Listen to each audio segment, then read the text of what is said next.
Hey everybody, welcome back to another episode of the UniversiD&D. My name is Brandon Ross, and I'm joined, of course, by the Knighted Bishop. What's up, Together, everybody? the two of us will be doing our absolute best to make sure that you are learning what you can about this fantastic tabletop role playing game. Again, we are working out of Dungeons and Dragons 5th edition, and we are working exclusively out of the player's handbook. And the reason that Bishop and I really talked about this, collaborate on it, and a lot of discussion was we wanted to make sure that the information was rapidly available through via quick Google search, and you really didn't have to buy anything if you didn't want to go into it too much. If you feel compelled to go buy a hardback book or digital book, you're more than welcome to, but we are doing our best to make sure the information is pretty much free and ready to go at your fingertips of Google's great knowledge. Before we dig in too deep, we're going to go over some really quick announcements. I'm just going to put out all of our socials out there. If you're watching us on Twitch or rewatching us on Twitch, you can catch all of those links just below our faces on this screen. Beneath these handsome beards and bulkiness of beef, we have the links to all of our social medias. If you don't have access to that or you're watching on our mobile platforms, I'm going to drop those links in chat and they will be ready for you to go. Outside of that, I look forward to seeing all of you back here tomorrow night at 6 p.m. Central Standard Time for our Bar 20 show, the Wildcards campaign. Things are definitely seeming to get interesting, and I can't wait to see what developments happened recently where they are now. And it's honestly, it's going to be really good. Beyond that, I know we have the Sunday night rewatch I want to talk about. We have our Facebook page to where every Sunday we do a rebroadcast. I want to let you know that that time is moving because I'm making space for my good friend Knighted Bishops here, his campaign. So the Wildcards campaign will be rebroadcasting at 2 p.m. Central Standard Time on our Facebook page. Immediately once it concludes, it will be going live on our YouTube page. And then at 6 p.m. Central Standard Time, I will pass the announcements off to Bishop because at 6 p.m. on the Facebook page is when the rewatch will happen for the Temptations are Relevant. And I'll let him talk all about that. So, Bishop, please give our players a quick, fun updates to your endeavors here at this channel as you have been a part of it now. And we're glad to have you here and just want to see great things happen for everybody involved. No, definitely. So I'm excited. So last week was our first episode of the Temptations of Reldon, the Dressado 1.5 campaign. I'm excited. That was a great episode. If you missed it, it may be the most action-packed episode one of a D&D campaign I've ever had. There was a lot of laughs, a lot of good jokes made. Definitely come check it out. It will be starting again. Another episode. So next episode will be this Friday at 7:45 Eastern Standard, so 6:45 Central Time. Definitely come check us out. Amazing players. I have the wonderful Brandon at my table. If you are a fan of the wild cards, I also have the amazing and wonderful and absolutely hilarious Snow or Tasha, who plays Grace at my table there. We got Digitazooey, Eat 'em to Delete 'em, the Chaotic King. A wonderful table. I can't say enough about them. Come and check us out. And then we do have the Sunday chill stream in the morning. And then if you happen to catch it, we did have a late night Sunday chill stream, which is something that may start to get built in more, where it is definitely adults 18 plus. And be prepared because it's just wild hijinks. So definitely come and check Absolutely. us then. Well, those knocked out the way, we really want to make sure we dig into this episode quickly. So I'm going to switch this over to our proper screen here. Let's do And it. once again, we are asking the question, what is your profession? And moving into our broken down parts of this series for the classes you can find in the player's handbook. We're not really going to touch on subclasses too much as there's a lot out there. We're definitely going to be hitting the key notes of each class and then putting you in the right direction to do some further research on your own. And I feel that's the best way to really do this is give you a good overview and then look for your specializations. That's really what a subclass is. It's a specialization of that class. It takes what it does well and makes certain avenues of that great or amazing. So we're going to dig directly into it, I'm going to kick us off with the Druid, actually, if that's all right with you, Mr. Bishop. Let's do it. So the Druid class we have is known as a full caster, and you've probably heard these various terms throughout this: half caster, full caster. I don't know if we've touched on quarter caster yet, but I'll take a quick minute to talk about what some of that verbiage means. So for full caster, that means you are given the full width and breadth of spellcasting abilities in Dungeons and Dragons 5th edition. That means potentially, as long as you stay within that class or another full caster class at around, I believe, 16th, 17th level, you gain access to the highest tier of castable magic, which is 9th level. All magic in this game starts at 1 and goes to 9 for their spellcasting abilities, essentially. You'll hear that term a lot as well. There are level 0 spells known as cantrips, and we'll get into a lot of those moving on forward.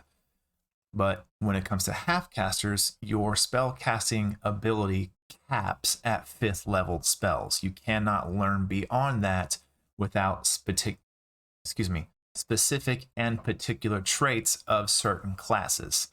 Specifically, the Warlock, I know off the top of my head, can have some access to those higher tiered spells through various quirks and bits of that class. Are there any others that have that, Bishop? I can't think of any right now. No, there's not that I can think of. Okay. And then, of course, we have quartercasters. These are a select few classes and mostly subclasses, really, that only go up to 3rd level casting. That's correct? 2nd or 3rd? It depends on the subclass. I know there's been some changes recently as well. Okay, so depending on those subclasses, you will only be able to reach up to 2nd or 3rd level casting abilities. But they have a lot of other class abilities to substitute for that gap in magical power. So don't think that, oh, it's just a half caster, it's a weaker class. No. There's a place for every class in this game, and as you learn more of these classes, you're going to learn more of that. And I said all of that to push into the Druid. I know that was a lot. You okay there, Bishop? That looked rough. I made a bad choice. I just had a Hall's cough drop, and then I was like, oh, I'm thirsty, so I'm going to drink ice water on top of it and just burn my throat. Extra minty. Yeah, so sorry Burned about so that, guys. much, You had to see that got face. your camera kicked off. Oh God, let me fix my camera again here. Let's see if that works.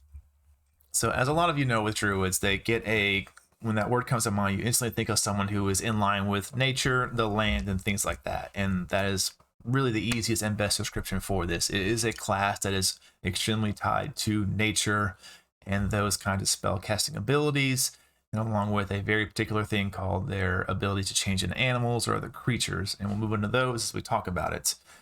But essentially, a druid can really play any field on the combat. You can make a great frontline fighter, a great midline support, or a great rear line heavy hitting caster. There's really a lot of versatility in this class, and it's a lot of fun to play, especially with some of the specifics in the subclasses about how you can use your wild shape.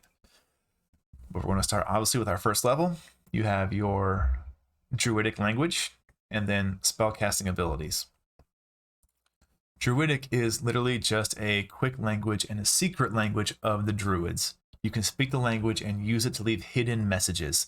You and others who know this language automatically spot such a message. Others spot the message presence with a successful DC 15 Wisdom Perception check, but they cannot decipher it without magic. This means you can literally just take a piece of charcoal or chalk and leave just this jumble of characters on a wall, and only a Druid will be able to read it, unless assisted by certain arcane methods. There are certain spells that let you read all languages, but just at a quick glance, if you want to leave a secret message somewhere, you can just leave this in the public on the open, and some may just think it's simple graffiti and keep moving.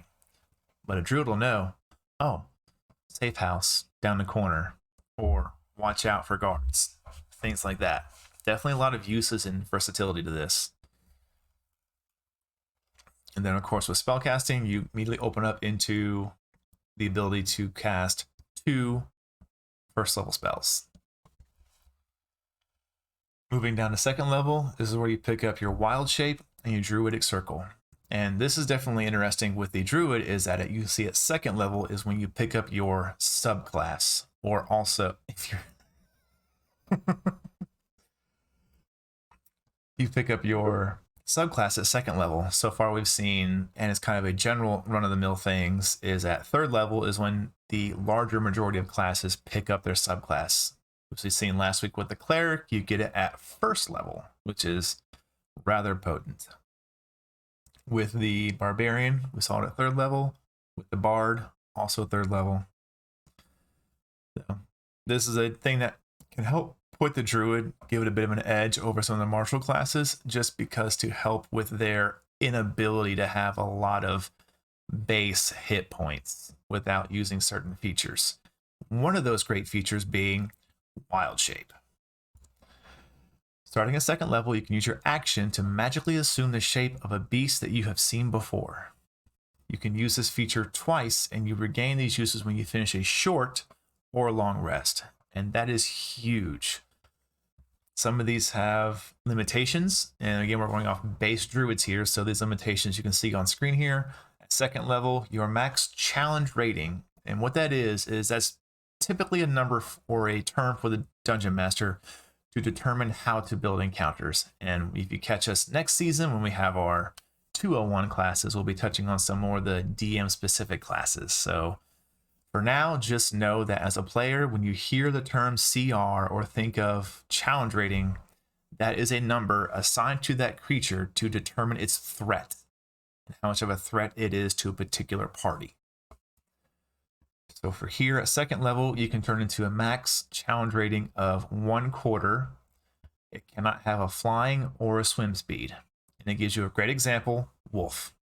So immediately, second level, if you need to cover a lot of ground very fast, you can shape change into that wolf and just take off.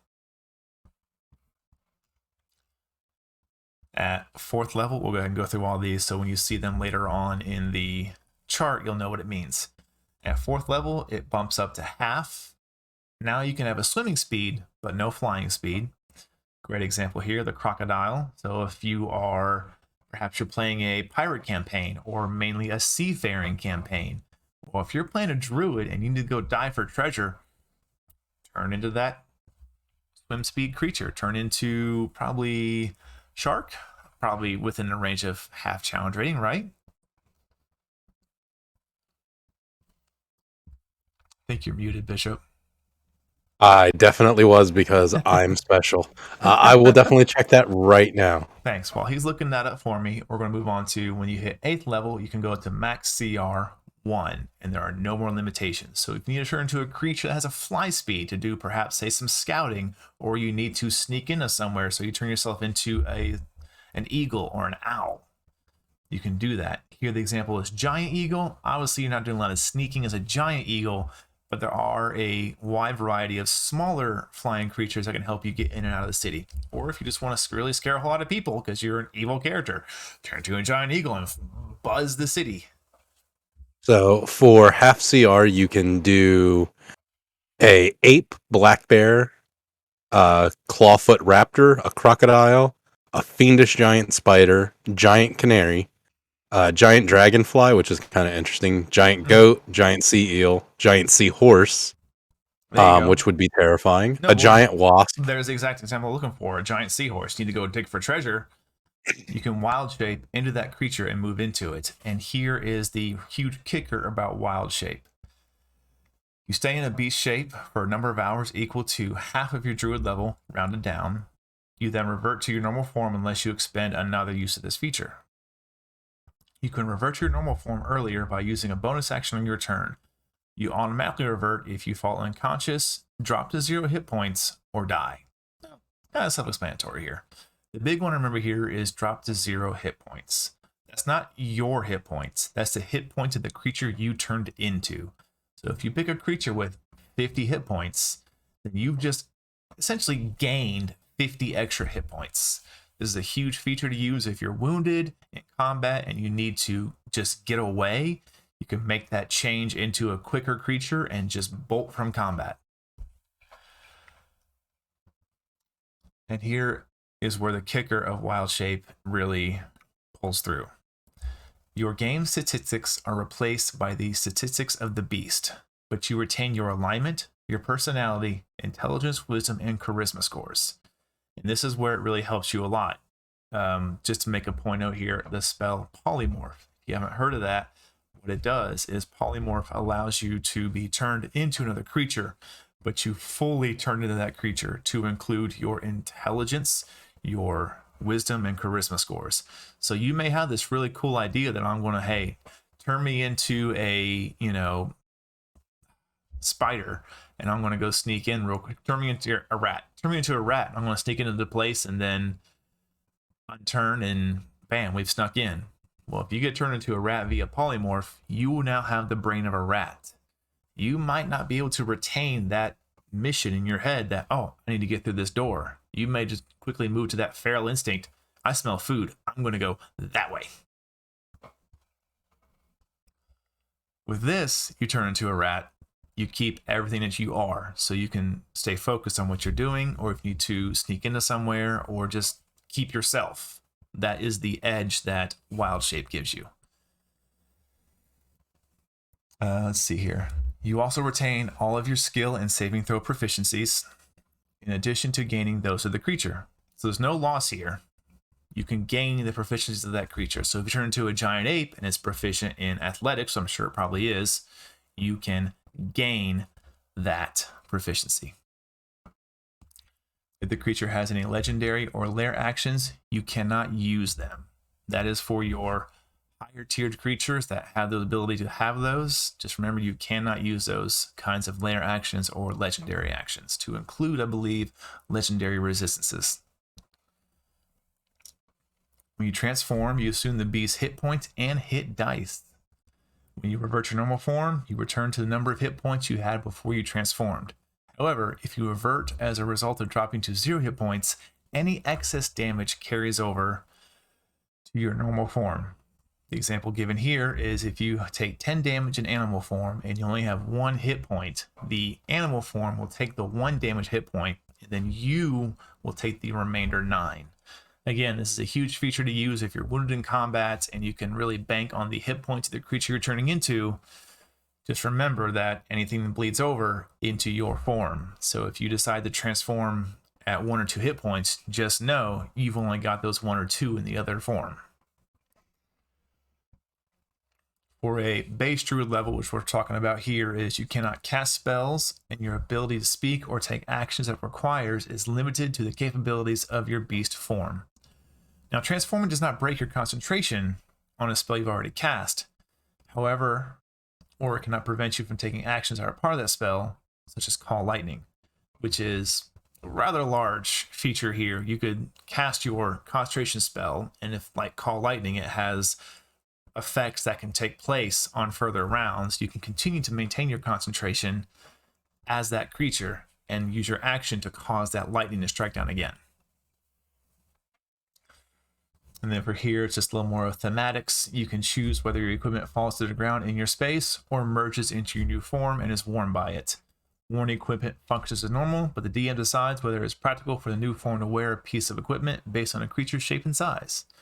Your equipment doesn't change size or shape to match the new form, and any equipment that the new form can wear must either fall to the ground or merge with it.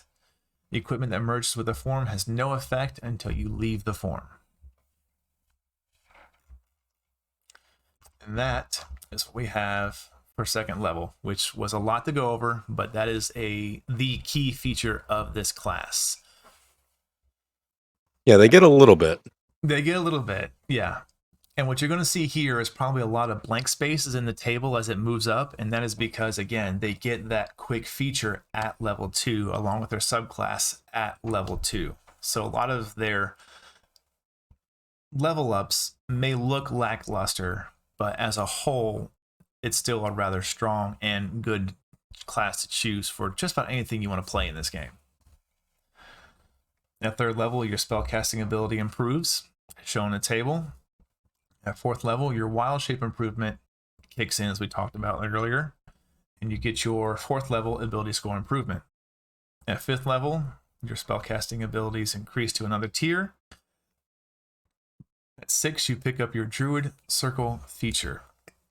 The 6th level Druid Circle feature is probably one of my favorite ones across the board because they're usually rather strong utility or combat wise, and they're a lot of fun to me. For that really second one you get, because you get one at 3rd level as well. But to me, that mid-tier subclass for the Druid is really where things begin to kick off. Moving on to your 7th level, you can begin to push into your 4th level spells. 8th level, you get your Wild Shape Improvement, another ASI. 9th level, pushing into 5th level spells. 10th, another Druid Circle feature. 13th, you push into your all the way up to now. My brain just turned off. I just drew an absolute blank for no reason. Don't do it. That'll do. I know. Where was I just at? 10th level? My brain legit just turned off. Yes. Sorry about that, folks. We're having brain issues today. 10th level, you get your Druid Circle feature, and you move into 5th. Excuse me, no, you don't. 11th level, you move into 6th level spells. For 12th level, another ASI. 13th, increasing your spell casting of tiers. 14th, your Druid Circle feature. 15th, again, another tier of magic unlocked. 16, another ASI. And then 17, as we spoke about earlier, you hit the highest tier of castable magic, the 9th level spells. Now, we haven't really seen a lot of new features coming for the base class at this point. So 17th gives you 2 pretty good potent abilities here. At 18th level, you hit Timeless Body and Beast spells. Timeless Body. Starting at 18th level, the primal magic that you wield causes you to age more slowly. For every 10 years that pass, your body ages only 1 year. This is where you begin to really see why you have druids that can just live so long when they reach these tiers of magic. Thematically, I believe this was invented to assist with certain races having the ability to live long enough to actually see nature come to certain fruitions, to see a forest go from just one tree to hundreds upon thousands. Beast spells, beginning at 18th level, you can cast many of your druid spells in any shape you assume using Wild Shape. You can perform the somatic and verbal components of a druid spell while in beast shape, but you aren't able to provide material components.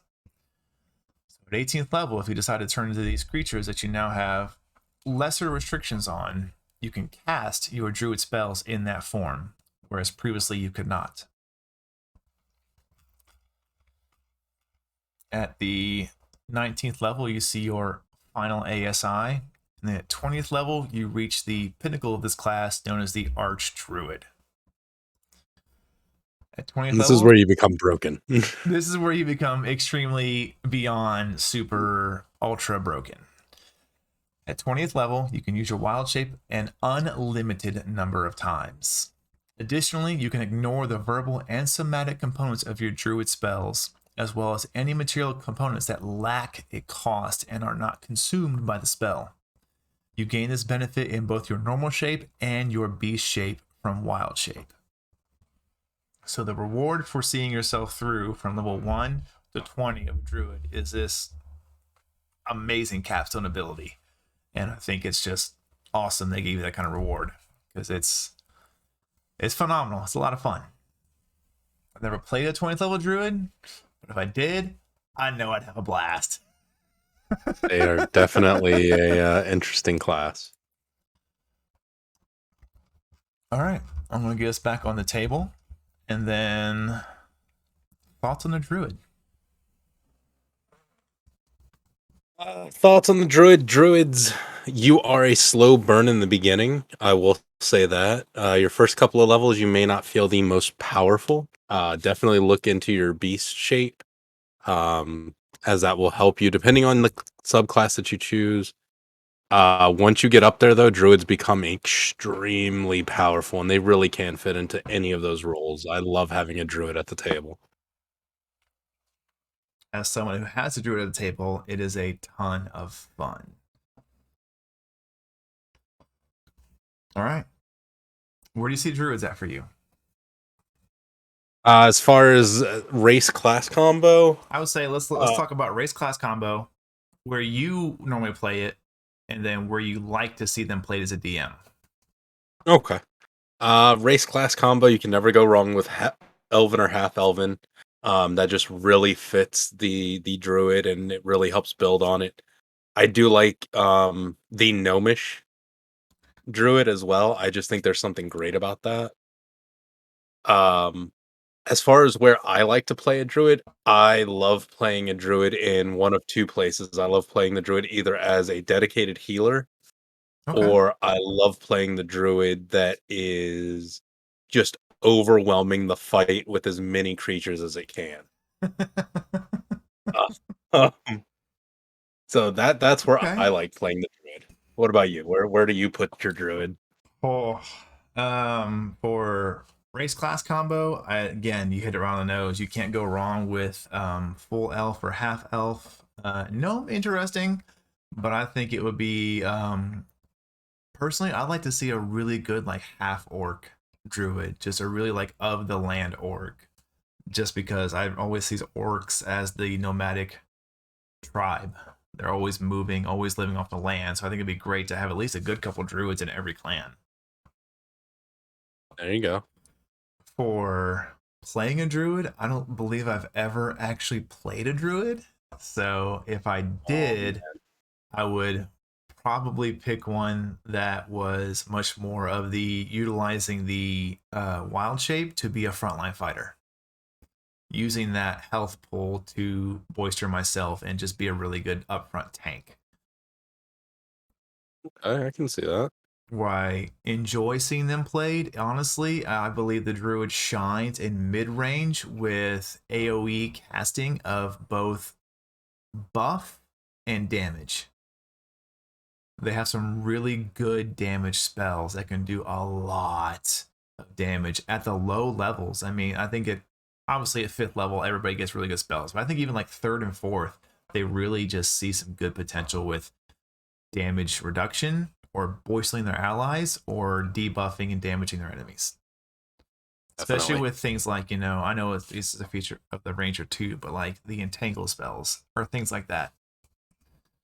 Or even just bringing out their creatures through their summon creatures and using those to be less damage and more just controlling a fight. I really see the Druid as the controller, Okay. kind of using their packs of animals to essentially build like walls in the combat field to stop enemies from moving certain directions and hurting too many people at once.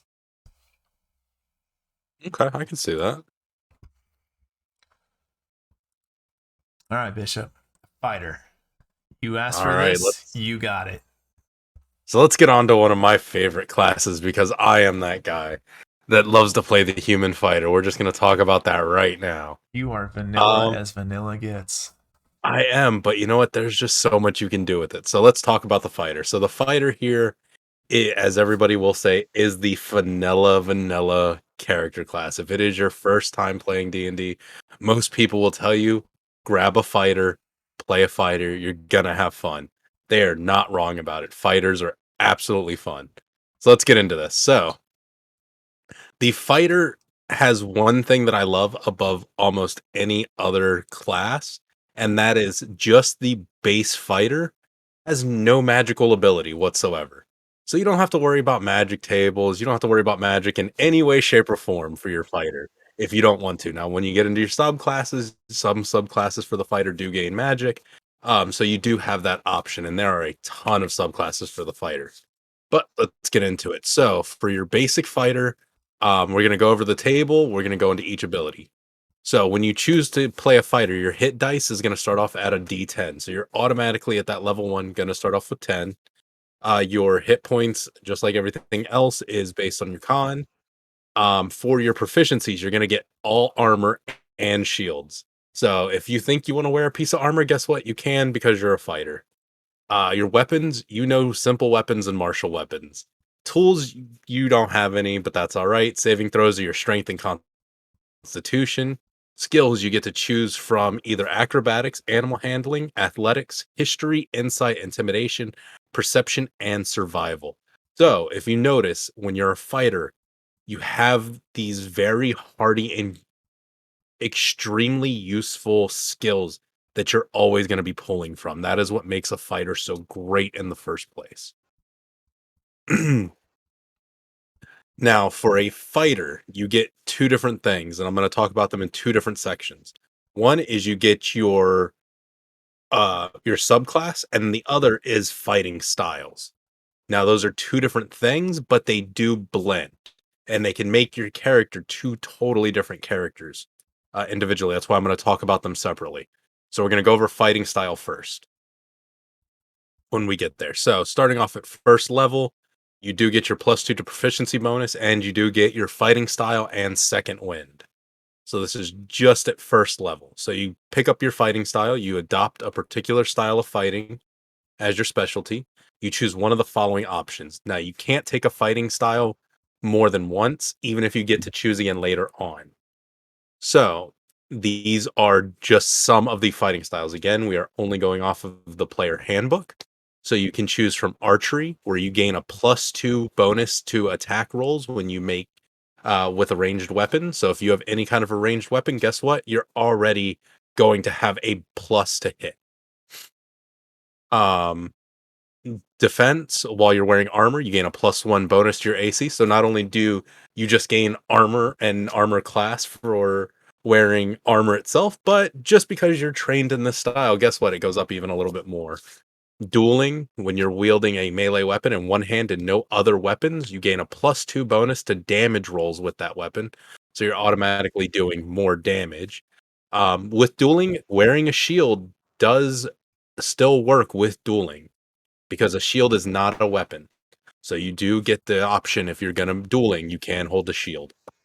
Um, for your great weapon fighter, so when you roll a 1 or a 2 on a damage die for an attack you make with a melee weapon that you are wielding with two hands, you can re-roll the die and must use the new roll, even if the new roll is a 1 or 2. The weapon must have the two-handed or versatile property for you to gain that benefit. There are keywords when you do play a fighter more than almost any other class because of your fighting styles, and then because some of your subclasses do determine what kind of weapons you're going to be using. So keep a lookout for words like versatile, two-handed. So you want to make sure that you're looking at what equipment you're wielding. But great weapon fighter, if you are one of those um, guts style, berserker style fighters that just uses this huge weapon, if you're a Monster Hunter fan, great weapon fighting is most likely what you're going to take. You want to make sure you're hitting those big numbers. Then you have protection. When a creature you see can attacks a target other than you within 5 feet of you, you can use your reaction to impose disadvantage on that attack. You must be wielding a shield. So again, here goes one that states you have to have that shield. You have to be wearing it.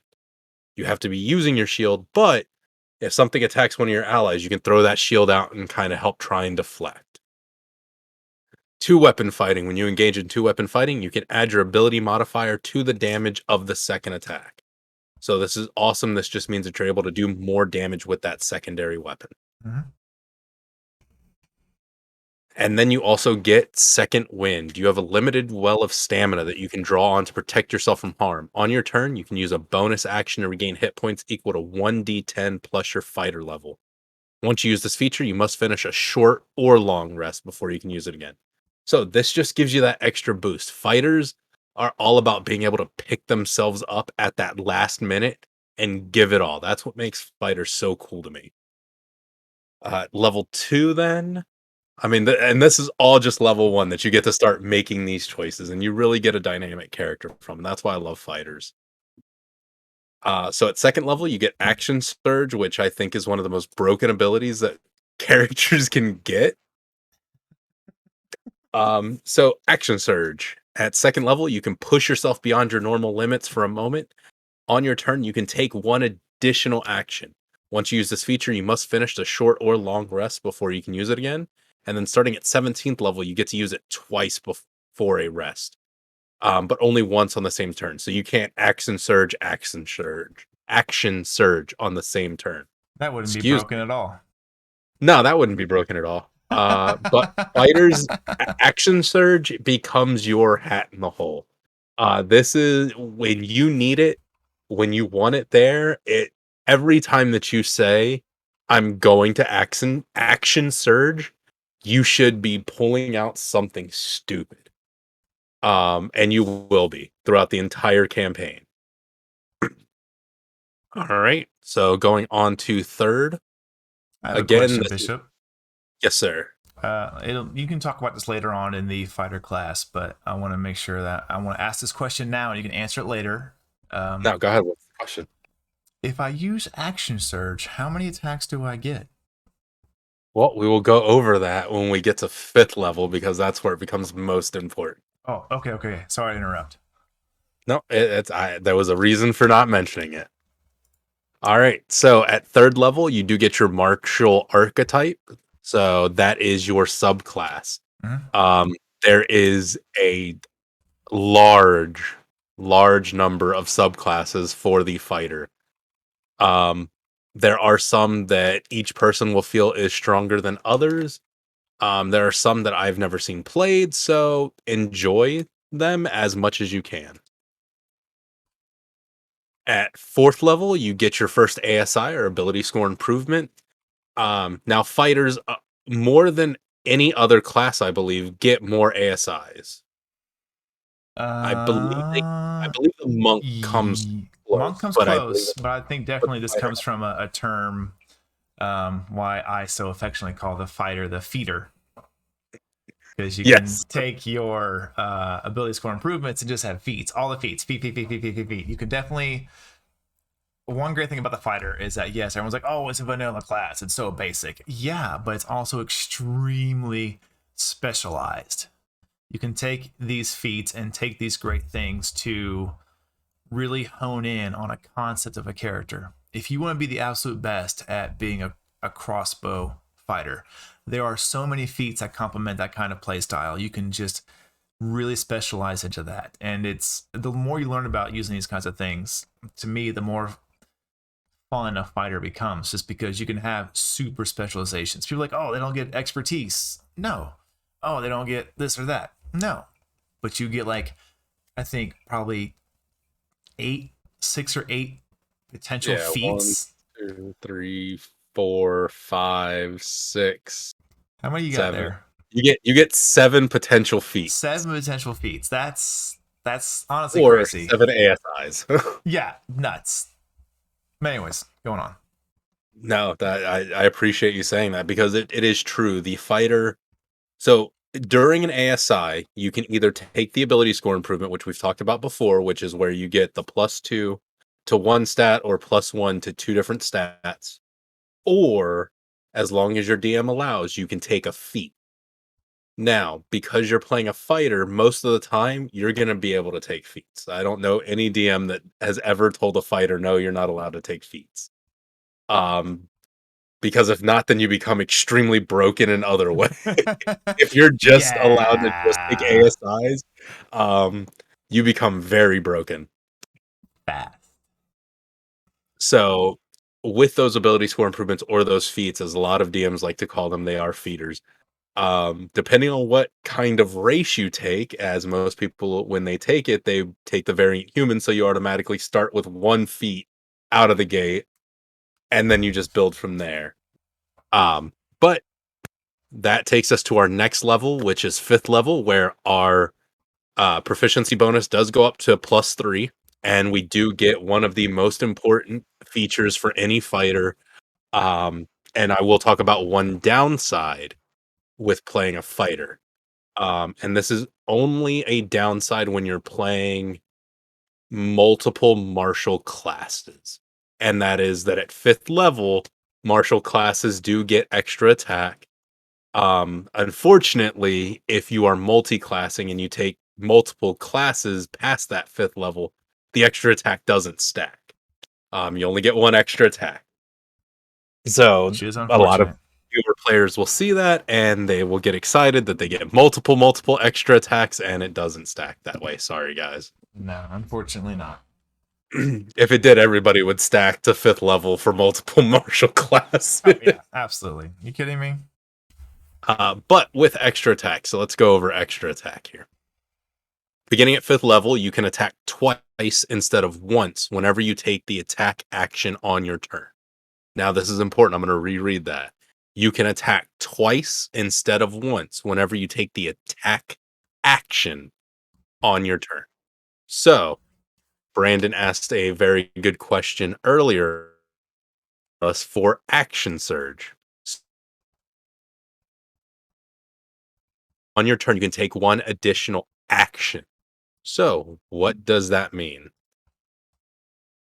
So, what that means is that you have different actions that you can take during your turn. You can take the attack action, you can take the help action, you can take a hide action. But when you do get extra attack, technically you can attack 4 times in a turn at 5th level if you're using action surge.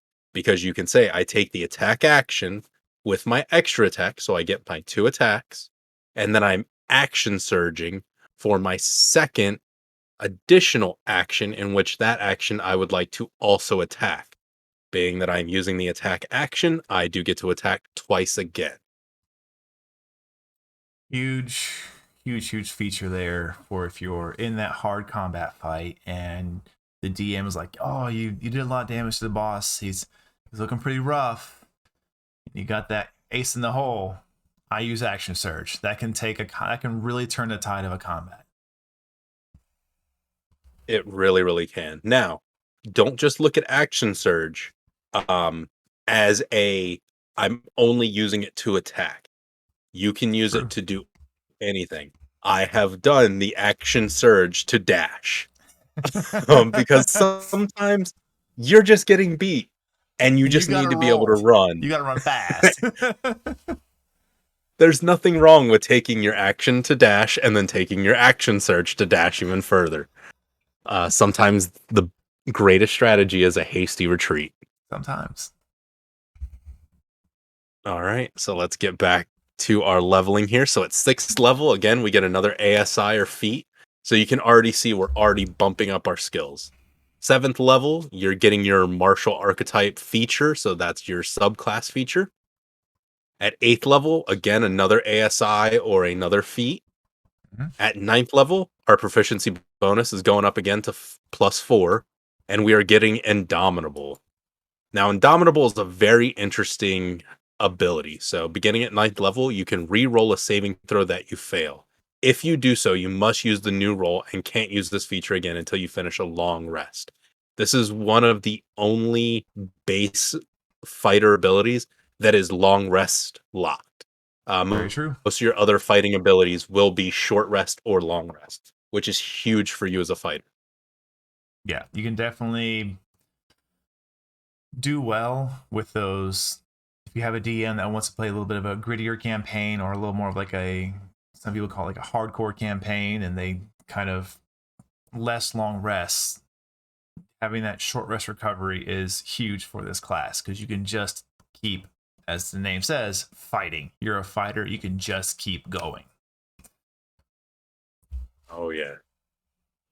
Um Now, Indomitable is very good. Make sure a lot of fighters tend to forget about it. It is on paper, when you're looking at a fighter, they seem to be a very headstrong, hit them hard, hit them until you're done class.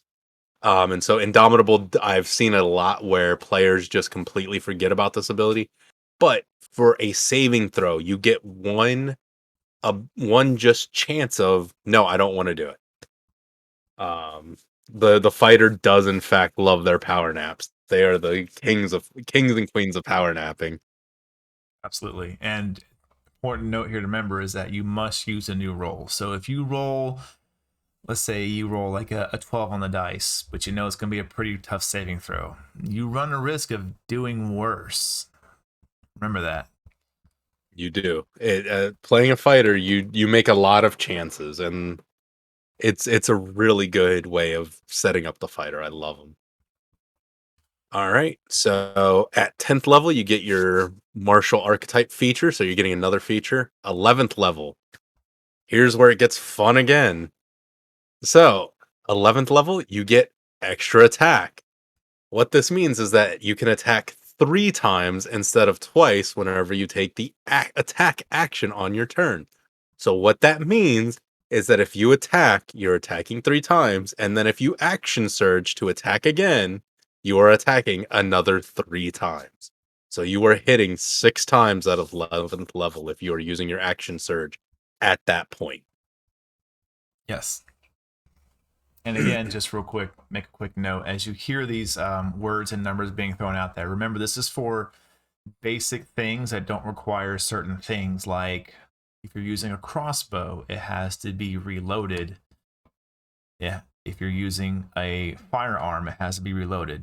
But if you're using that sword and board, that great axe, that mace, or even that longbow, shortbow, that actual bow-strung weapon, then this fully applies to it. To where if you are an 11th level fighter and you use your extra attack, you use the attack action, you get 3 arrows, action surge, 3 more, which is fantastic. Oh yeah, no, it's absolutely ridiculous the amount of damage that and attacks that you can do. Now, I will tell you what Brandon has just stated is very true. And when we get done with the fighter, I'm going to tell you one last tip for fighters. And one thing that I always tell players once I've seen that they've started getting comfortable playing different characters and classes and are ready to take that next step into building more advanced classes. I always tell them to come back to a fighter for one particular reason. All right. So we got our secondary extra attack. At 12th, we're getting another ASI or feat. 13, we are getting our +5 to our proficiency bonus, and we are getting Indomitable twice. So again, now we have 2 chances of making those saving throws or re-rolling that saving throw. 14th level, we're getting another ASI or feat. 15th level, you're getting your martial archetype feature. 16th, another ASI or feat. If you understand, I'm just repeating the same words over and over again. Um, at 17th level, we get that +1 to our proficiency, so we're at a +6 now. We get 2 action surges and 3 uses of Indomitable. If you hit 17th level with a fighter, um, I like to tell everybody that you then have a 2-minute turn minimum Yeah. because it's gonna take you 2 minutes to get through your turn. Um, so yeah, so 2 uses of action surge. Remember, you do not get to use action surge twice on the same turn. Says you can. And if they do, then you owe them very, very. All right. Now we're getting into the final portion. So at 18th level, you get your final martial archetype features, your capstone feature subclass. Mhm. 19th level, you get one more ability score improvement, just in case you weren't good enough yet. Um, and then at 20th level, you do get a third set of extra attacks. So at 20th level, if you are a fighter, okay, you can attack 4 times with 1 attack action, which means in a turn, if you are using your action surge, you are taking 8 swings. Mhm. Now, I said that there was another portion of this that I did want to state. And it does relate back to what Brandon said about using certain weapons, such as crossbows or guns. And this is not even talking about subclasses. One of the great things about fighters, and this is where I tell players that start to get a little bit advanced, is to go back and play another fighter. Go into your features and start building those chain reactions. There are features that say if you're using a ranged weapon, you don't have to worry about loading anymore. So guess Mhm. what? You're now no longer bound to, oh well, I've shot my crossbow. Now I have to take time to reload. Nope, you are good to just Not keep shooting. anymore. So that is where playing the feat game, especially with a fighter, really advances your character and makes them the best that they can be in whatever fighting style you want to do. Um, and that is why I tell players that once they start getting used to the idea of playing not only the archetypical character, but they want to start specializing. They want to start making a combo character, something that really builds off itself. Go back, play another fighter, and play the feat game with that fighter. Learn your extra abilities, because fighters are definitely great for learning that skill. Without question, just Uh, because you get so many. yeah. What is your thoughts on fighters? Oh man. Usually, I'll tell you, I'm guilty of it. Usually, when I play a fighter, I don't stay there very long. I usually pick up about 3 to 5 levels, and then I kick out to somewhere else. I'll pick up a champion fighter, which is a player's handbook class. It is known as the vanilla bean super extra plain unflavored ice cream vanilla. Real quick, the subclass champion, its basic ability at level 3 is it lets you hit a critical hit, which is double damage on a 19 or a 20. As we've learned in our first class, you get that double damage when you hit a 20 on the d20 dice. For the champion fighter, it increases that range 19 to 20. Again, I've never played a straight through and through fighter. Looking at this, obviously, I know it'd be a ton of fun. I know if I made a straight through and through fighter, I would definitely be an absolute feeder fighter. And I would probably take things like the sharpshooter ability to where I could no longer have disadvantage on my long range shots. I could take extra damage if I so sought it. I could also probably take things like crossbow expert and hand crossbow expert. I would definitely specialize to the mid-range hand crossbow. Okay. That would definitely be where I would be as a fighter. I would not play a frontline fighter. I know if I had to play one, I would definitely play that crazy like Legolas build, Hawkeye build, or just like machine gun crossbow build, which what mine would be. There you go. All right. So what are your class race combos for fighter? Um, Again, I would probably take full elf so I could pick up elven accuracy and have That's that fine. that range boost. Aside from that, either Goliath or half orc would be great due to their abilities to when they hit 0 hit points, they can pull themselves back up. So you can There really you go. push the limits of the character, and then like, okay, now I'm going to use second wind because I actually got dropped. There you go. Um, so I'm gonna touch on a couple of different things. The fighter is again one of my favorite classes to play. Um, and you're right. The What I will tell most people is most of the time when you see fighter on a character sheet, it's only going to be a couple of levels. Because fighter does fit that multi-classing role so well because you do get the ASIs, you get the extra just attack, and it really helps boost any other class. Now, as somebody who has played a straight fighter, you do get very dangerous. You do have a holdback because you don't know, and depending on what subclass you take, you don't know magic. Um, but the abilities that you do have really do make up for it. And I am one of those frontline sword and board. Taking protection is probably one of my favorite fighting styles. I really like the thought and the aspect of the role playing of being able to use my shield, blocking damage from my allies, So you and typically being play a able to much be more there. frontline fighter with that Oh protection. yeah. Okay. Oh yeah. Always. And or I play a more mid range. I build up the speed, and I take things like chargers so that way I can get over to my casters and let the barbarian, let the paladin take the attacks. Whatever's trying to hit my mages or my healer, I'm gonna stand next to them, Okay. give them that protection. Nice. Um, Fighters are really fun because you can go from something like that frontline or mid-range fighter or that ranged fighter to something like what I just recently built, which is a Triton, Merfolk. throwing fighter who throws his weapon, bamps to it, grabs it, and throws it again and bamps to it again, all while riding his pet crocodile. So Gosh. that's his build. This sounds like a late night inspired build for some reason. A little bit. But no, the fighter's great. Definitely if you're new to D&D, pick up the fighter.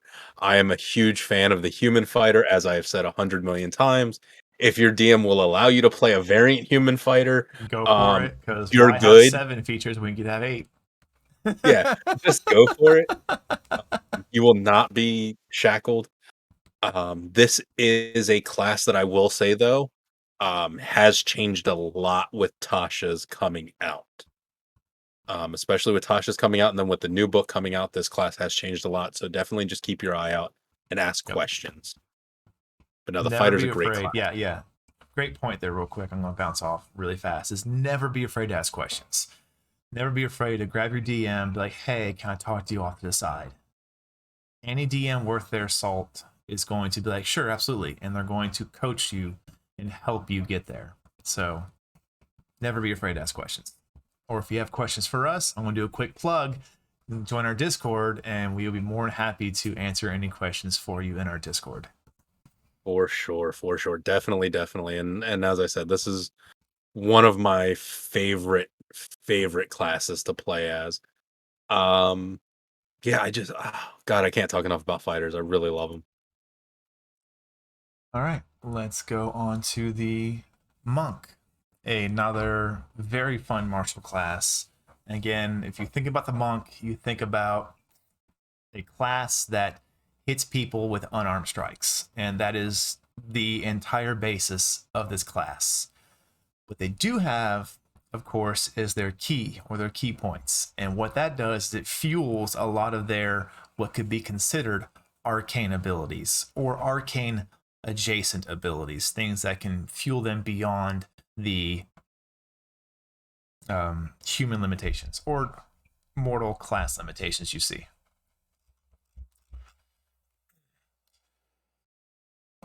So here we have the table for the monk. Again, a lot of things to look at here. Don't be worried about a lot of it. We're going to make sure we go through it cautiously, carefully. Bishop, I'm sure, will remind me of anything I forget about, because I forget a lot of things. And we're going to move into it. All right, well let's cover the base information for the monk first, because their table is kind of crazy. That is. So at first level, as you have seen with proficiency bonuses, they all have the same exact progression across the board. You have your martial arts, which we'll talk about very soon. There's the key points and the unarmored movement. The first level features you get is the unarmored defense and martial arts. But let's see what happens when you just say, hey, I'm going to make a monk. What do I get from just saying those words? Oh, okay. Here's what you get. Your class features for just thinking, I'm going to make a monk. Your hit dice is a 1d8 for every monk level you have. As you have seen with all the other classes, at first level, you start with the max hit points for that hit dice, plus your constitution modifier. Again, a great point to make here is you hear this every time we go through these class features. Constitution is the ruling stat for your health pool. Hit points at higher levels is your 1d8 or 5, plus your constitution modifier per monk level after first. And I'm not sure if we've touched on it much, but you see that number next to the 1d8 where it says or 5. What that is the average number for the d8. So if you have a table that doesn't want to do a lot of dice rolling or trying to make things a little bit quicker, there is a table for each dice that has an average value. And you actually don't even have to roll dice with this game most of the time. You can just literally have a d20, and that's really about it. What that means is if your DM says, hey, don't roll for hit points, just take the average, they're talking about 5 for the d8. And then, of course, plus your constitution modifier. Proficiencies. Armor. You have no armor proficiencies as a base monk. You do not wear armor for the most part. And I don't think any, even in subclasses, you don't wear armor. if I'm correct. No. Maybe one or two outside of the player's handbook guide, but I feel like in the Yeah. player's handbook, no armor for the monk. Your weapons are simple weapons and short swords. I've For never worn tools, you armor can as a monk. choose. What is that? I've just realized I've never Never worn played a armor. monk. Like, no, Oh, I've never never wore played a monk. armor? No. There's Yeah, the never, other ever. the features we'll get into, you will see.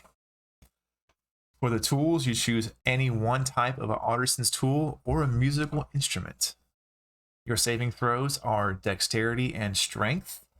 And then for skills, you choose from two: acrobatics, athletics, history, insight, religion, and stealth.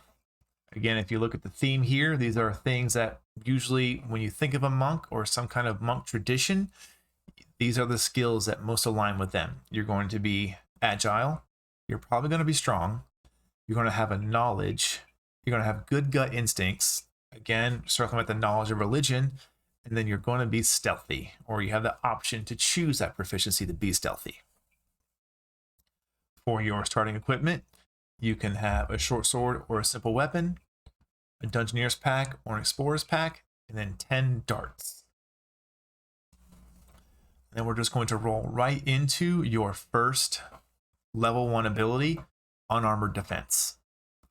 Beginning at first level, while you are wearing no armor and not wielding a shield, your AC equals 10 plus your dexterity modifier plus your wisdom modifier. And the wisdom modifier, I believe, also rules over a lot of your monk abilities, to include your Yes. key saving It's key. throws. Yep. Your key is based on wisdom as well. Okay. The next one you have at first level, the martial arts. This is the true base through and through feature of the class. As you saw with the Druid, it was the wild shape. Here it is the martial arts. At first level, your practice of martial arts gives you mastery of combat styles that use unarmored strikes and monk weapons, which are short swords and any simple melee weapons that don't have the two-handed or heavy property. You gain the following benefits while you are unarmed or wielding any monk weapons, and you aren't wearing armor or wearing a shield. You can use dexterity instead of strength for the attack and damage rolls of your unarmed strikes and monk weapons. You can roll a d4 in place of normal damage of your unarmed strikes or monk weapon. This die changes as you gain monk levels, as shown in the martial arts column of the monk table. And we'll go back to that once I finish these descriptions. When you use the attack action with an unarmed strike or a monk weapon on your turn, you can make one unarmed strike as a bonus action. For example, if you take the attack action and attack with a quarterstaff, you can also make an unarmed strike as a bonus action, assuming you haven't already taken a bonus action this turn.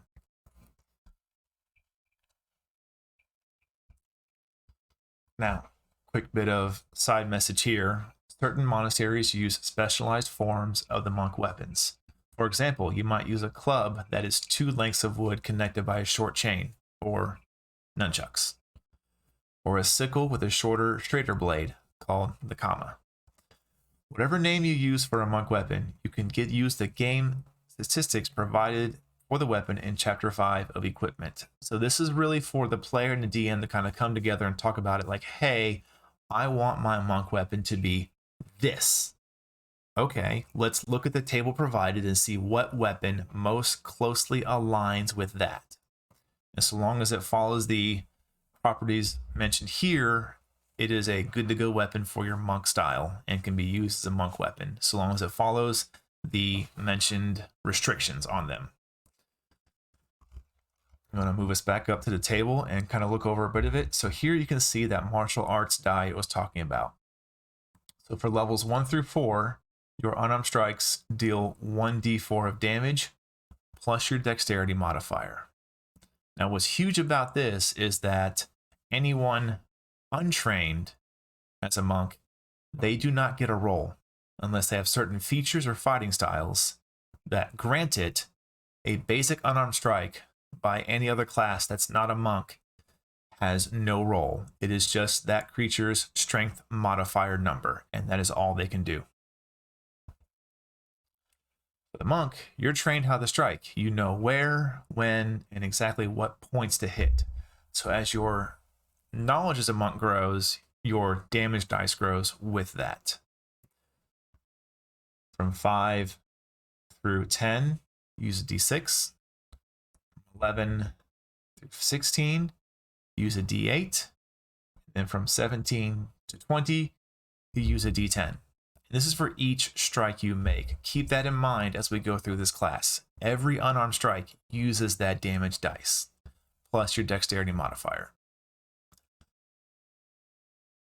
Moving in the second level, you begin to see more things like your key points and unarmored movement begin to make a point here. So we'll explain those. Key. At second level, your training allows you to harness the mystic energy of Ki. Your access to this energy is represented by a number of key points. Your monk level determines the number of points you have, as shown in the key points column of the monk table. You can spend these points to fuel various key features. You start knowing 3 such features: Flurry of Blows, Patient Defense, and Step of the Wind. You will learn more as you gain levels in this class. Also, there are some that are unlocked using certain subclasses. They have their own unique subset of this ability. Some of your key features require your target to make a saving throw. The saving throw DC is calculated as such. It is 8 plus your proficiency bonus plus your wisdom modifier. So this is something that equates to your spell casting modifier that we've talked about for your spellcasters. This is just, as a monk, this is what a creature needs to hit on their saving throw in order to resist your effects through your key abilities. The first 3 that you start with once you hit level 2 is the Flurry of Blows, Patient Defense, and Step of the Wind. For Flurry of Blows, immediately after you take the attack action on your turn, you can spend 1 key point to make 2 unarmed strikes as a bonus action. So as we learned with level 1, you can already make 1 free strike as a bonus action. If you spend that key point, you get to make 2.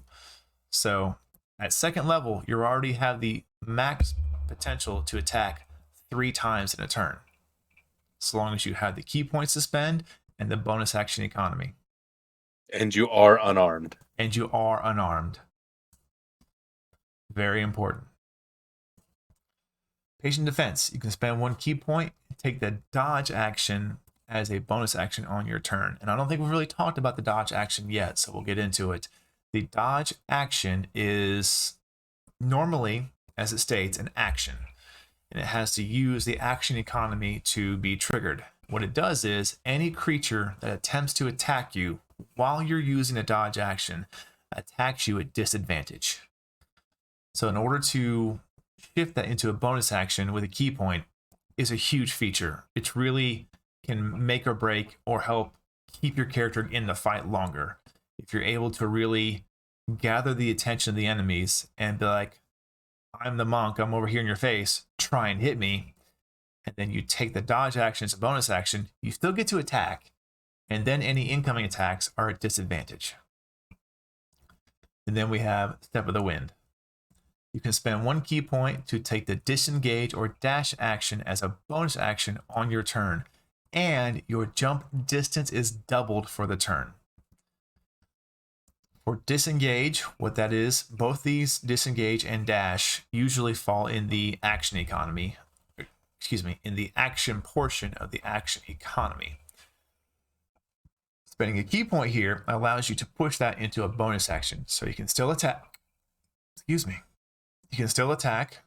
Yeah, sorry, dinner. It's all good. You can still attack. And then if you know that you are in hot water with an enemy and you need to get out of there without getting hit, as long as you have the key points to spend, you can spend your key point and disengage from that enemy, which means they cannot strike against you. Unless there are certain features to negate this, but 90% of the time, you're going to be able to escape that enemy's range without provoking an attack from them. Normally, when you leave an enemy's melee range, they get a free attack on you because you're running from them. This is known as an attack of opportunity. You may hear this term come up more, and that's what it means, that you have left someone's threat range, so they're going to make an attack against you because you're running. The dash action, again, usually falls under the action portion of your action economy, and it allows you to move your entire movement speed again. So normally you have your action, your bonus action, your movement. Okay, well, I want to move 30 feet.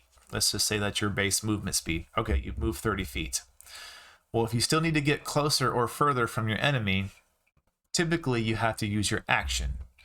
Well, here, spend the key point. Now it's your bonus action, so you can get to the enemy and still hit them. Moving on to unarmed movement.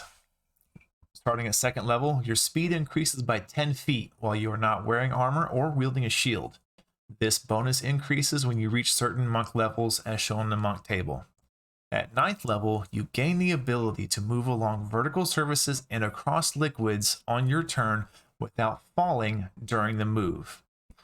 Meaning, you can literally just dash across a river, a lake, whatever it may be, so long as you can make it to solid ground before you run out of movement, you will not fall. You can go straight up the castle wall. As long as that castle wall is within your movement range, you can get to the top of it without falling. Ridiculous. But the key note, the point here ability. is you have to make it. You have to be able to get there. You need to get to your endpoint before you can't run out of ground. Yeah, just don't do it.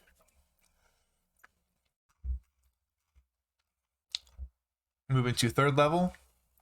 Again, you see here on the table, you have 3 key points now. And essentially, you'll notice your key points in your level are exactly the same number. So as you increase your monk levels, you increase your key point levels. And it's very important to remember, if you multi-class and you take a class somewhere else, your key points will always equal your monk level, not your character level. At the 3rd level, you see your subclass, or as it's called here, monastic. Thank you.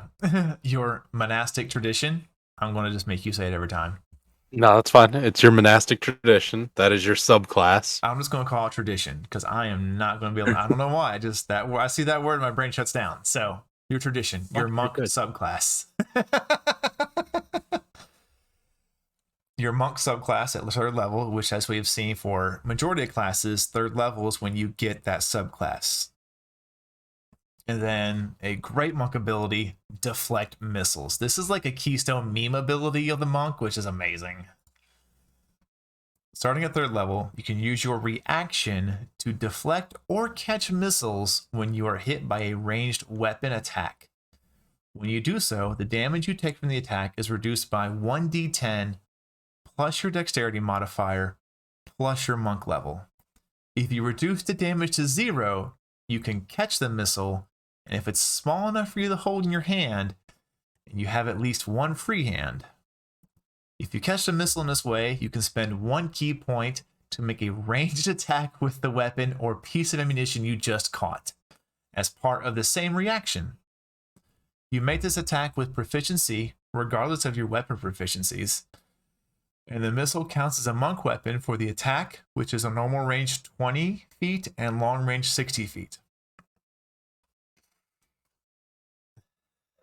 The best part about this ability is that most people forget the part that says, as long as it's small enough to hold in your hand. Because I've seen DMs allow ballista shots. I would definitely to get deflect missiles. I would definitely not allow that. I will say it right now. But seeing as most things are just usually crossbow bolts or arrows, or we've seen in particular campaigns, bullets, so long as you can have the ability to roll high enough and you have enough monk levels to make that damage 0, you can throw it back, which is amazing. It definitely is. It's definitely going to make your enemies think twice before shooting at you.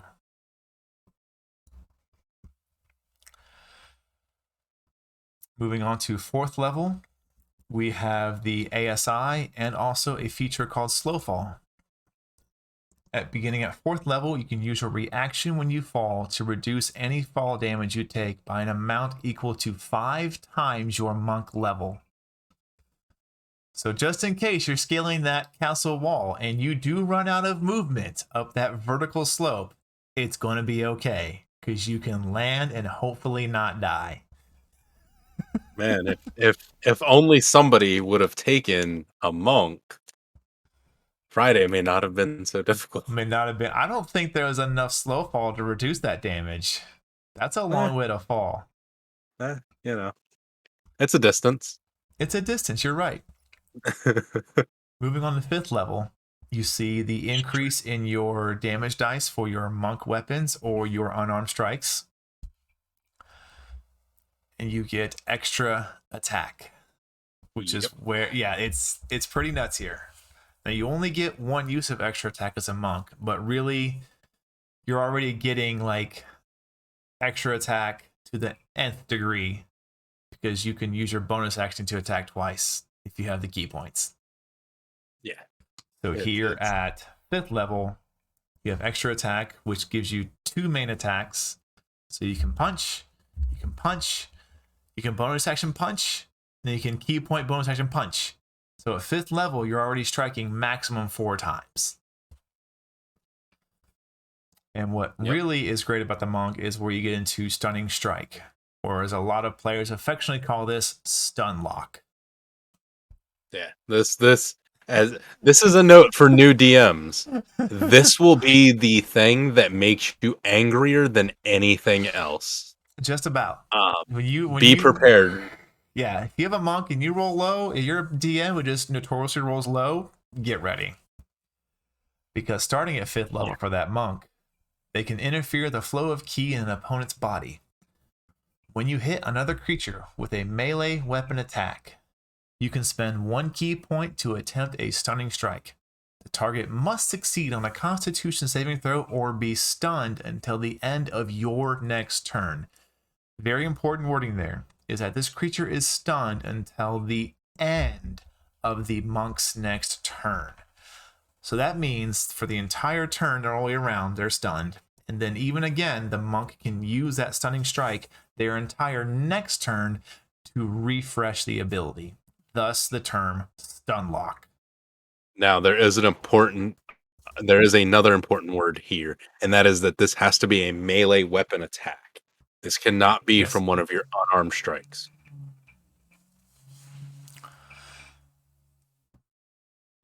I believe your unarmed strike counts as a melee weapon attack.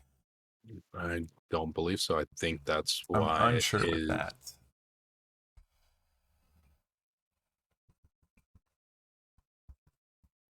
Yeah, because it has to be unarmed strikes for fury of blows, or for flurry of blows. So does not that's count. what it is. The chat just made a point that we'll get to later. Yep.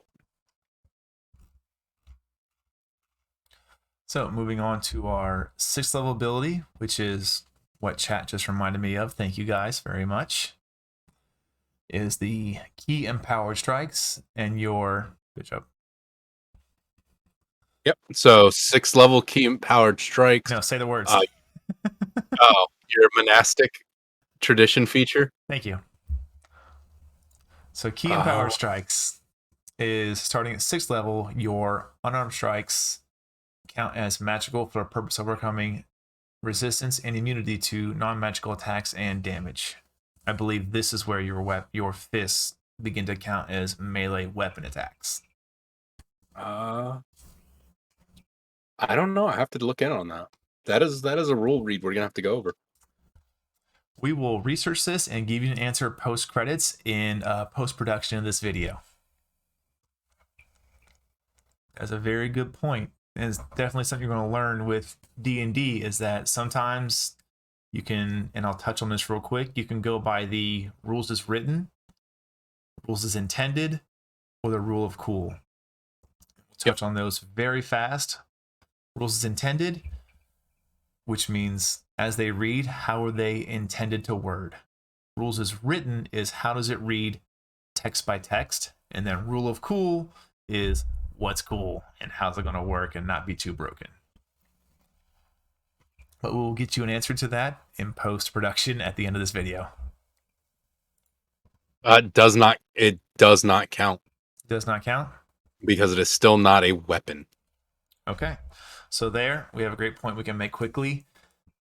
As the text reads, you cannot use your unarmed strikes to make a stunning strike. As it is intended, it appears to be that you cannot use, or it was not written to be intended for your unarmed strikes. I would probably say 90% of DMs will stick with a rule of cool on this one and say, as long as you reach level 6 for your key and power strikes, I could see a DM easily ruling that, yeah, it's fine. Yep. But just in case they are not okay with it, we do have to point out that it does state as rules as written, or as most people will refer to it as raw rules as written, does state it has to be a melee weapon. Yes. So talk with your DM, see what they say. Definitely. If you have any questions, again, don't be afraid to go to your DM, say, hey, can I talk to you at the side, or after the game, something like that. Feel free to do that. Moving on to 7th level, the monk picks up evasion and stillness of mind. Evasion. At 7th level, your instinctive agility lets you dodge out of the way of certain area effects spells, such as a blue dragon's lightning breath or a fireball spell. When you are subjected to an effect that allows you to make a dexterity saving throw to take only half damage, you instead take no damage if you succeed on the saving throw and only half if you fail. So this is something great that is playing into the monk's known ability to be an agile and quick class. So if you've dedicated 7 levels to it, you're rewarded for this quickness in your agility and your dexterity. Stillness of mind. At 7th level, you can use your action to end one effect on yourself that is causing you to be charmed or frightened. I believe this really plays into the monk's ability to be that central honed, trained mind, and that has really played into it here thematically, to where if you know you're being charmed or frightened, you can end that effect on yourself and get back into the fight.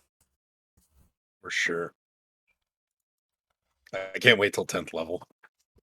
Yeah. Real quick, skip back to 6th level. You saw an increase in your unarmored movement to where you now have an extra 15 feet to your movement speed. 8th, you see your ASI, or your ability skill improvement, or your feat. For 9th level, you get your unarmored movement improvement. So this is where we talked about earlier. You can begin to move up those vertical surfaces or across liquids.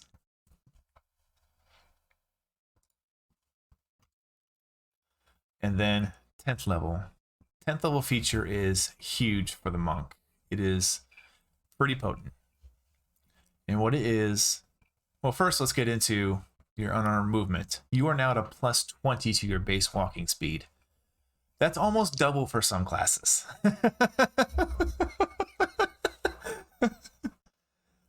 And then purity of body. Yeah. This is one of the best abilities I've ever seen that you just get. At 10th level, your mastery of the ki flowing through you makes you immune to disease and poison. So now if we kind of go back a bit here, let's see if I can get on the same screen without losing anything. I can, yeah, they're right there. So now at 10th level, you have the ability to stop being charmed, stop being frightened. You cannot be poisoned. You cannot be diseased. These are 4 great things to have in your pocket to be able to end or just straight up be immune to, because they're probably the most popular choices of damage or feature, or what am I looking for here? Conditions used. Poisoned, charmed, frightened. Easily those are probably top 5 of those 3 as most common conditions. Bishop, say so? Yeah. And then moving on to 11th level, you get your subclass feature. Then also, I will say here at 12th, your ability score improvement.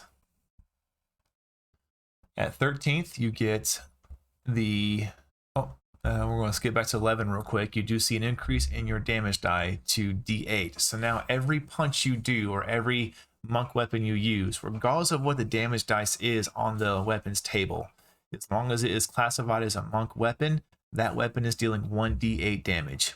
A great example I like to use is the dagger. The dagger is a 1d4 weapon. Well, in the hands of a monk, now it's a 1d8 if you are at least 11th level. Moving back to 13th level, we have Tongue of Sun and Moon. Starting at 13th level, you learn to touch the key of other minds so that you understand all spoken languages. Moreover, any creature that can understand a language can understand what you say. So this is a great feature for a mostly martial class, to where if you don't have the ability to speak certain languages, or there's definitely some, say you're investigating a ambassador's room and they're from another area of the region that speaks different language. Well, if you are a 13th level monk, you can speak that language. Can't necessarily read it, but you can speak it. So you can blend in. This would be great for probably maybe an assassin build for a monk. You just want to blend in. Well, if you've reached that 13th level, you can mimic their speech and you can be understood by them, easily gaining access to things.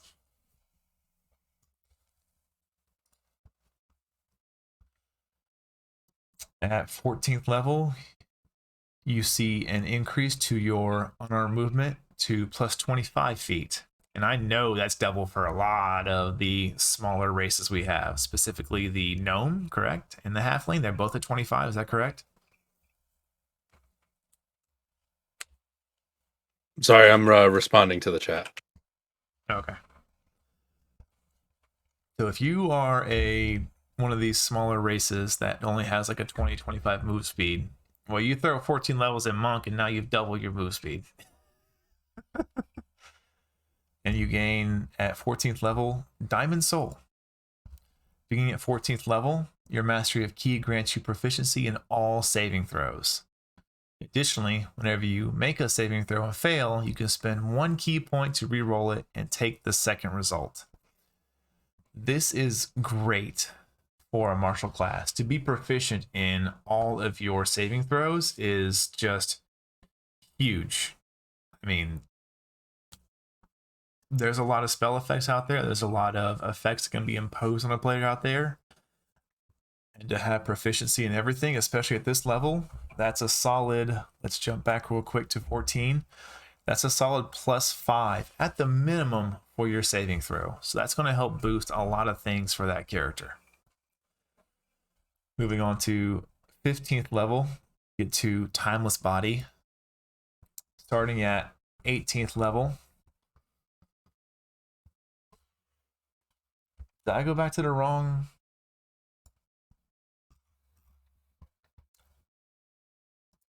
No, it just linked to me differently. Oh, is that right?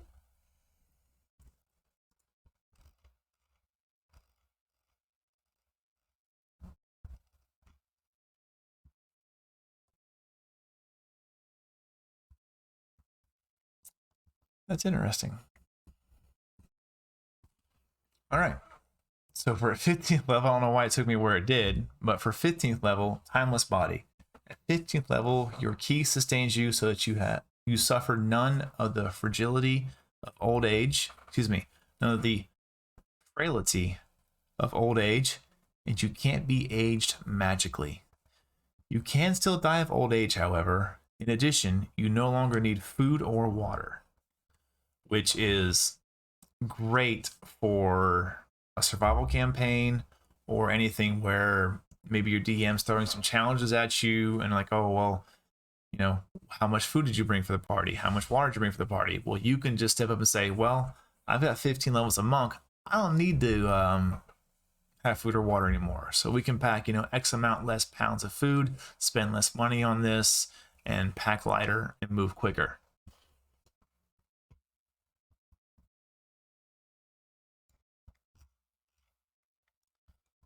At 16th level, you see another ability score improvement for yourself. 17th level, you reach that capstone ability for your subclass, and you see an increase of your unarmed damage or your monk weapons to the final damage dice of 1d10. 18th level, you see the feature Empty Body. Being at 18th level, you can use your action to spend 4 key points to become invisible for 1 minute. During that time, you also have resistance to all damage except force damage.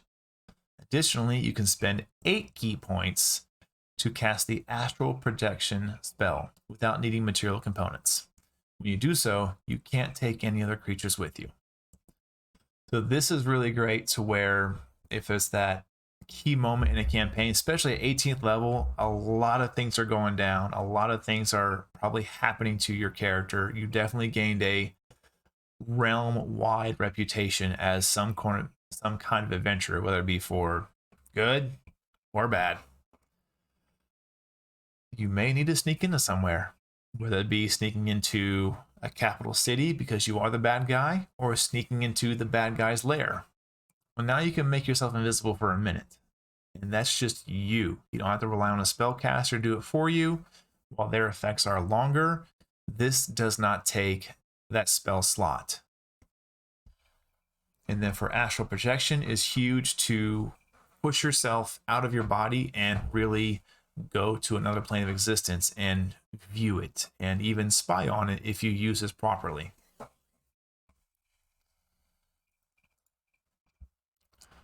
At 19th level, you see your final ability score improvement. Also at 18th, I keep forgetting this, you see your final increase to your movement speed being a plus 30.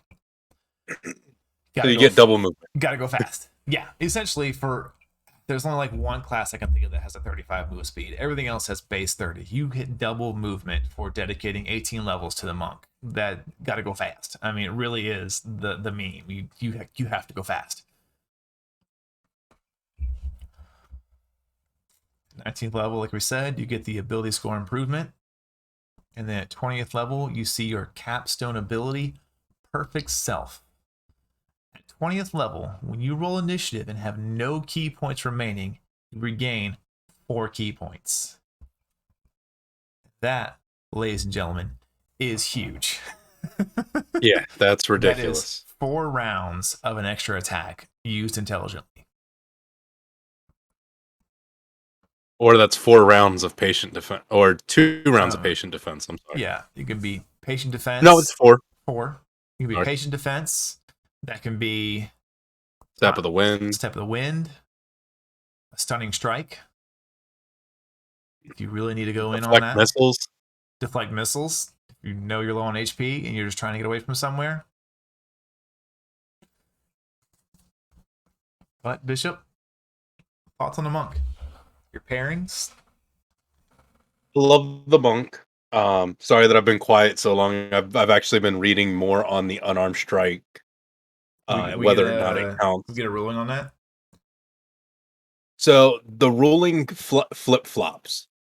So if you're paying attention in our chat as well, Rot also stated that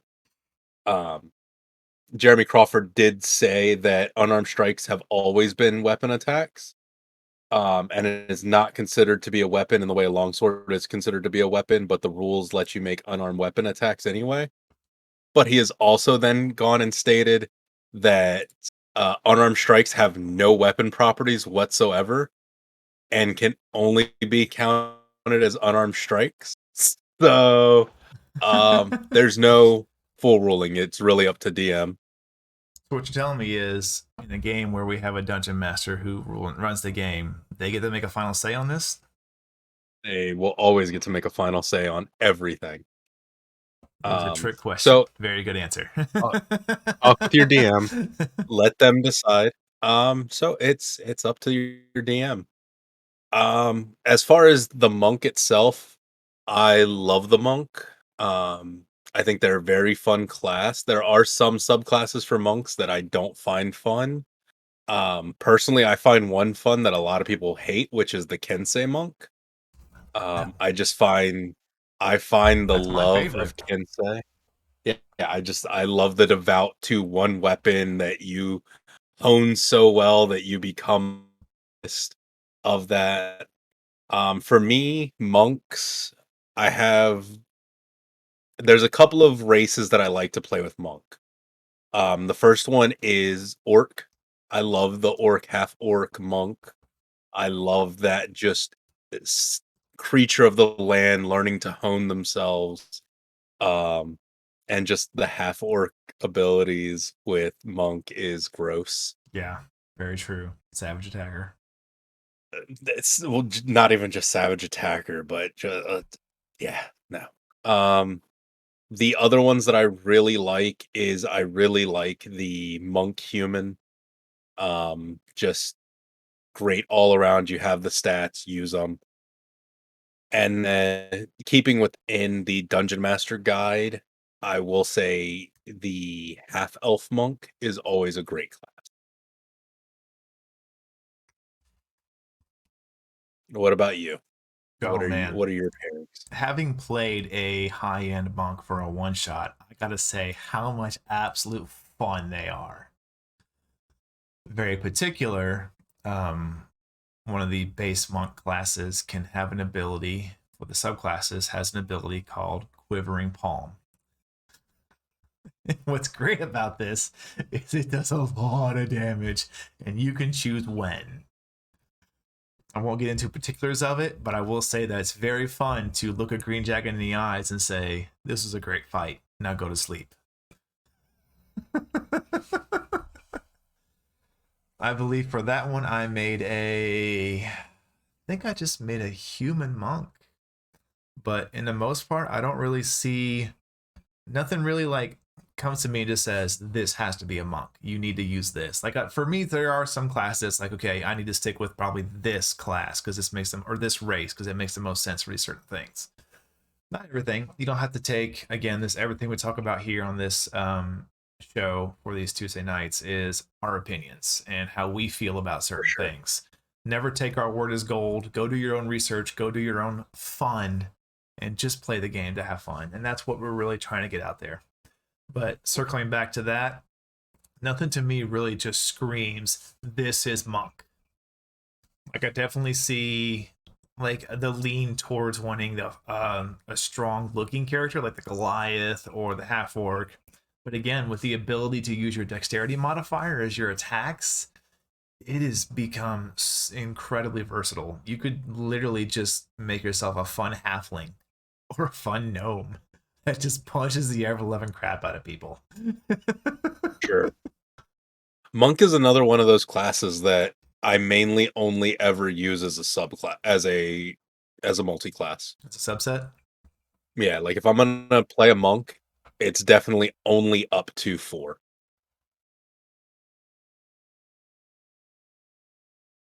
Like I may go 5 just for stunning strike, but it's very rare that I would do it.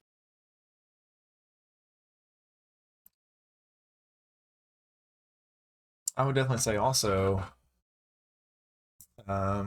with some of the weapons allowed by it, Monk can be a fun mid-range build with the right subclass to it. And again, I'm not too keen on the handbook subclasses for range, but I know it's out there. Don't ever think that the Monk has to be a frontline fighter. There are No, fun, creative ways to make a mid-range, even a long-range Monk.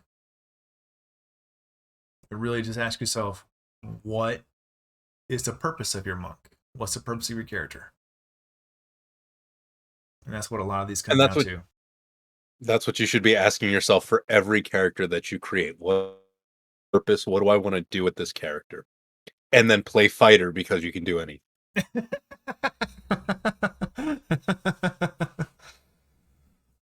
All right. Any closing remarks on our three classes today before we end the session and our lessons?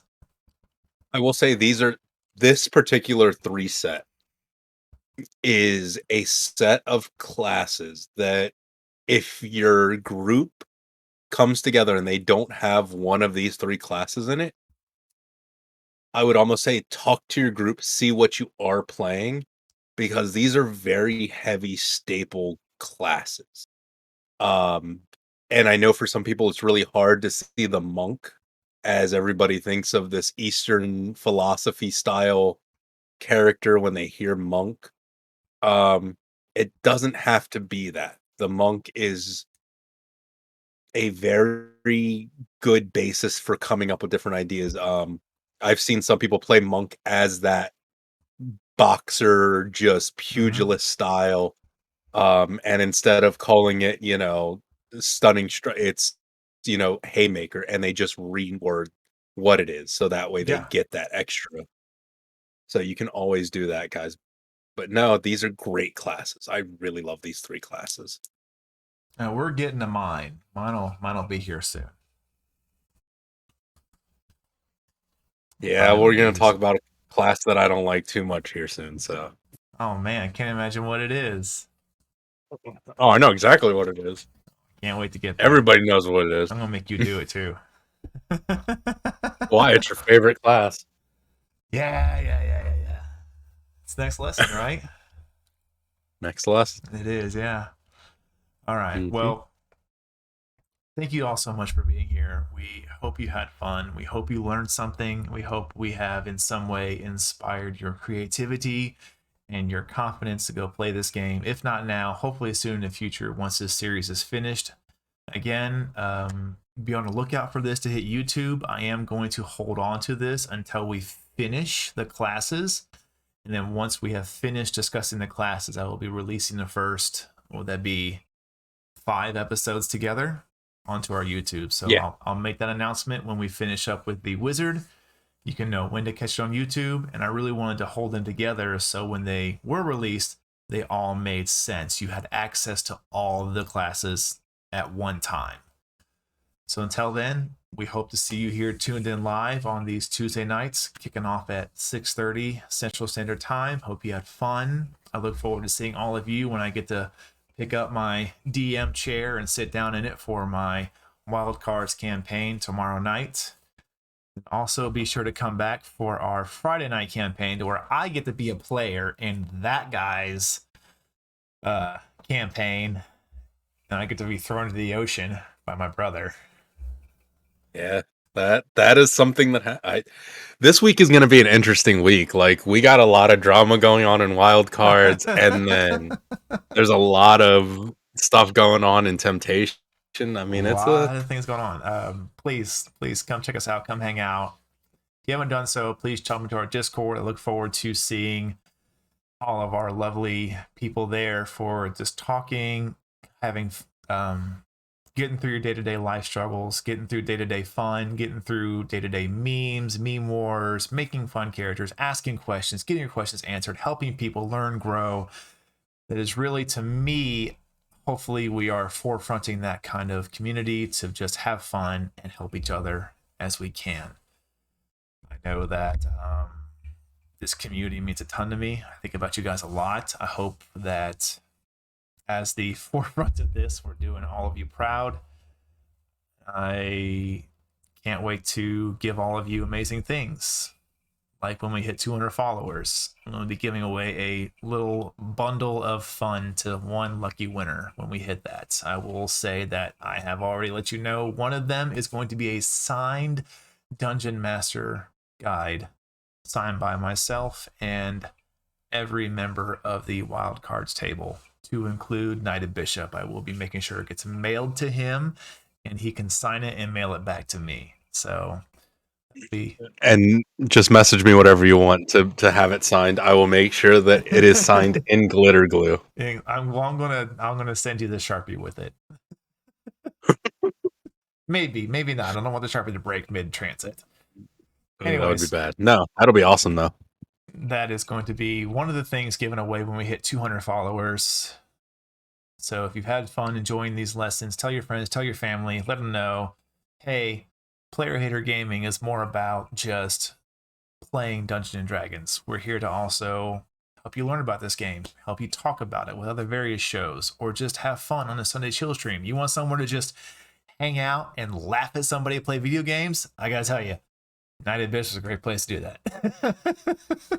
Man, we had some fun. We're gonna have some more fun here soon. There's a Fun. couple of games coming out that we're looking forward to. I can only imagine. But anyways, until tomorrow night, all of you have a great night. Again, we hope you learn something. We hope you have fun. And yeah, have a great one, y'all. Bishop, any closing comments for you? Love yourselves, love each other. I hope you paid attention in class. I can't wait. We're getting closer and closer to midterms for this. So That's right. as that happens, so we're gonna have some fun, and then for graduation, we definitely have some fun things in store. So just keep a lookout. Come and join us on the Discords. I can't wait for tomorrow night, and fucking let's get it done. So I guess this means class dismissed. Absolutely. Class dismissed.